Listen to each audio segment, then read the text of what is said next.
Hi, I'm Jackie with WTI, and I have to tell you about one of the best kept secrets in essential oil world, sage.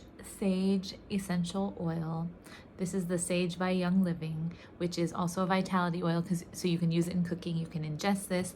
But sage is amazing. It has so many benefits, including help with tension headaches. It helps with your scalp. If you have a dry scalp or itchy scalp, it helps to boost your mood, improve your immune system.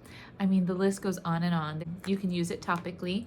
I just took a drop because I'm having a headache, right? Or I was. It actually feels better now because I did this a few minutes ago.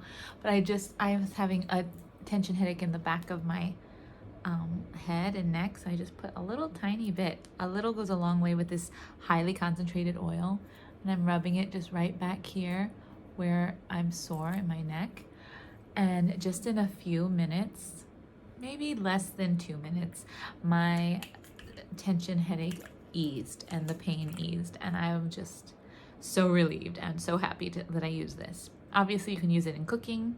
Sage is delicious with cooking, but it also helps with hormonal balance. So if you're having a hormonal headache or stress, the sage oil helps, so you can diffuse it and just enjoy that calming, uplifting effect. It also is good for cleaning. It's related to rosemary, so sage is good if you want to add it to your essential oil cleaner that you may use. Sage will help with destroying bacteria and keeping things sterile and clean. So it's just amazing essential oil. I highly recommend getting yourself some Sage Vitality oil, but that's just my point of view.